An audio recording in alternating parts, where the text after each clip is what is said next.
active in the same field as her? Yes. Right. Yeah. So neuroscience is that? I'm a neuro. I'm currently a visiting student at the University of Oxford, and I'm studying modern European history and comparative politics of the European Union. You know, I mean, there are certainly things to do with political ideology we could also do if you want to do that, but it's sort of up to you, really. Okay, yeah, that's fine. The classes are fundamentally different than the United States. They use the tutorial system instead of a classroom-style system, and that means that the classes that students take are a lot more individualized, and you work one-on-one with your tutor, as we would call them, professors, and there is no large lecture or classroom setting. I would have to put something in other than politics just because... Okay, that's fine. You know, that seemed reasonable for a history course.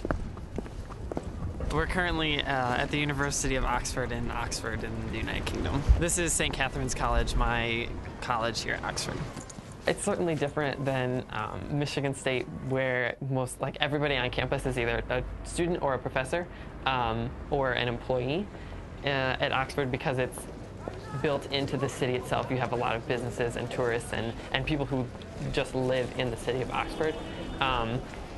It's kind of nice in a way, though, because it reminds you where you are and the place you are studying on a day-to-day basis, which becomes normal and almost habitual and sometimes slightly monotonous. It kind of makes you remember that, wow, you know, this is an amazing city with an amazing history, and people come from all over the world in order to be able to experience something that you're lucky enough to experience almost every day. Because Oxford is located so close to London, students go into the city all the time for long weekends and things, and to visit other friends, and some people are actually from the city itself, so they go home and visit their family. It really is a hub of internationalism, I would say. The buildings and the history of Britain is so much older that our vision of what is old is almost distorted, because what is so old is really young. It's all a matter of perspective. As a U.S. citizen, talking globally, we have been given so much, and I think that that's not something that we should take for granted. And I think that it's important to help others who can't help themselves. There's this misconstrued conception that amazing things only happen from amazing people, and my theory has always been that amazing things always happen from ordinary people. I think that if you're passionate and interested in what you're doing, you will excel at it, and I think that you will succeed at it. And I think that if you don't succeed in it because you're passionate and because you are willing to keep trying, eventually you will succeed.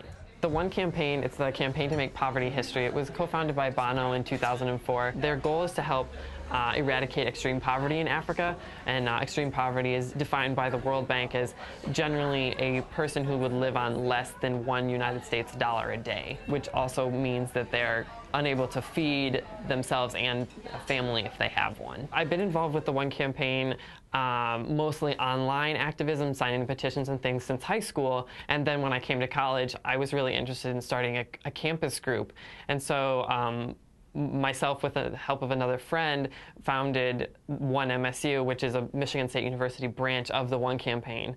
And so our goal has been to educate students on issues of global poverty and how students can make a positive effect in that kind of area. Previous to having actually been to Africa, it's difficult to envision the starkness and the contrast of their living conditions versus our living conditions.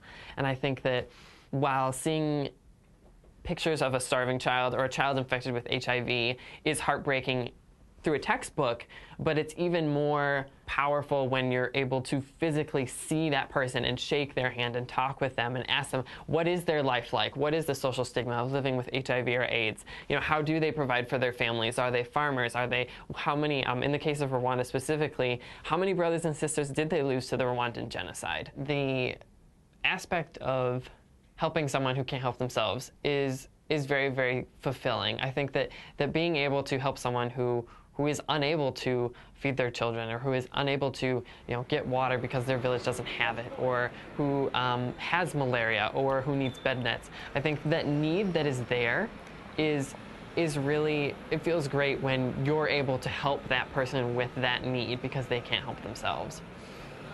And so I think that feeling of self-worth even is greatly enhanced by helping someone else. I hope my legacy, if I should have one, would be one of positive impact, and that I really tried to help those around me, and I think that I really tried to look at the big picture and to make a positive impact, I guess I would just say.